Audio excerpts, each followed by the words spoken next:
Vadodara railway station પર પોલીસનું સફળ ઓપરેશન બિહારથી સુરત લઈ જવાતા 11 સગીર બાળકોને રેસ્ક્યુ કરાયા, 7 શખ્સોની અટકાયત કરાઈ।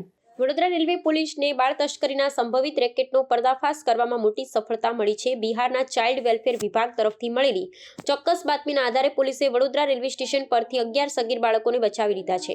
આ બાળકો બિહારના કટિહાર જિલ્લામાંથી આવી રહ્યા હતા। પોલીસે બાળકો સાથે મુસાફરી કરી રહેલા અન્ય 7 પુખ્ત વયના શખ્સોને પણ અટકાયતમાં લીધા છે। આમ કુલ 18 લોકોને કસ્ટડીમાં લઈ પોલીસે સઘન પૂછપરછ શરૂ કરી છે। પોલીસ સૂત્રોના જણાવ્યા અનુસાર બિહારની એક સંસ્થા દ્વારા વડોદરા પોલીસને જાણ કરવામાં આવી હતી કે કેટલાક બાળકો ટ્રેન મારફતે શંકાસ્પદ હાલતમાં લઈ જવામાં આવી રહ્યા છે। આ માહિતીને આધારે રેલવે પોલીસે વોચ ગોઠવી હતી અને ટ્રેન સ્ટેશન પર આવતાની સાથે જ તમામ બાળકોને સુરક્ષિત રીતે રેસ્ક્યુ કરી લીધા હતા। પ્રાથમિક પૂછપરછમાં બાળકોએ રટણ કર્યું હતું કે તેઓ જાતે ટિકિટ ખરીદી અને સુરત ખાતે રહેતા તેમના વાલી વારસ કે સંબંધીઓને મળવા જઈ રહ્યા હતા। જોકે તેમની સાથે રહેલા પુખ્ત વયના લોકો અને બાળકોના જવાબમાં વિસંગતતા જણાતા પોલીસને બાળમજૂરી અથવા તસ્કરીની શંકા પ્રબળ બની છે। હાલમાં રેલવે પોલીસે તમામ બાળકોને કબજો ચાઇલ્ડ વેલફેર કમિટીને સોંપવાની તજવીજ હાથ ધરી છે। પોલીસ હવે દિશામાં ઝીણવટભરી તપાસ કરી રહી છે કે આ બાળકો કોઈ સંગઠિત ગુનાખોરી કે માનવ તસ્કરી કરતી ટોળકીનો શિકાર બન્યા છે કે કેમ। સાથે પકડાયેલા 7 શખ્સોની પણ કડક પૂછપરછ કરવામાં આવી રહી છે, જેથી આ સમગ્ર પ્રકરણ પાછળના મુખ્ય સૂત્રધારો સુધી પહોંચી શકાય।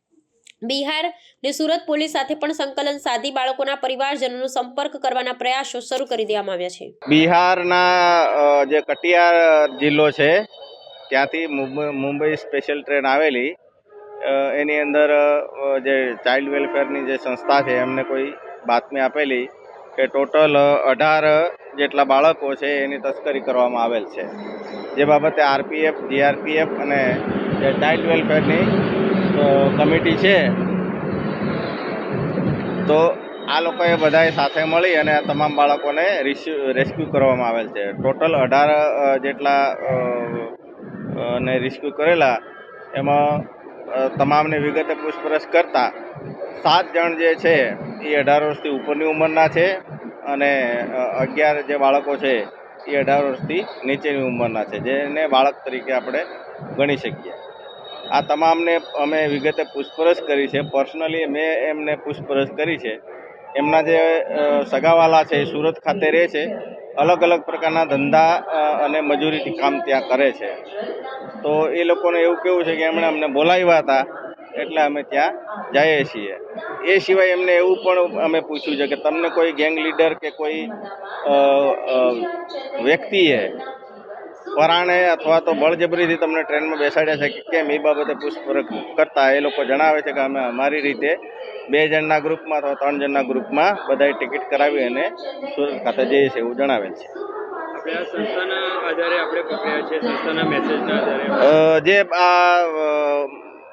ચાઇલ્ડ વેલફેર નામની જે સંસ્થા આપણે વડોદરામાં કાર્યરત છે, જે ગવર્મેન્ટ તરફથી એમને બધાની નિમણૂક કરેલી હોય છે, એમને કોઈએ પણ કટિહારથી કોઈએ પણ મેસેજ આપ્યો જેથી પોલીસની મદદથી અને એમના બધાના સાથે રાખી અને આ બાળકોને રેસ્ક્યુ કરવામાં આવેલ છે। જે બાળકો પકડાયા છે એ લોકોનો કંઈ ગુનાહિત ઇતિહાસ આગળ કંઈ ધરાવતા એની ઉપર તપાસ અત્યારે અમે પ્રાથમિક પૂછપરછ કરેલ છે, એવો કોઈ ગુનાહિત ઇતિહાસ કે એવું કંઈક જણાયેલ નથી। તેમ છતાં આ તમામના અમે વિગતવારના સરનામા, એડ્રેસ અને પૂછપરછ કરીશું અને આગળની વિગત પછી જ ખબર પડશે કે જેથી અમે એને આગળ શું કાર્યવાહી કરવી છે તે ખબર પડી શકે।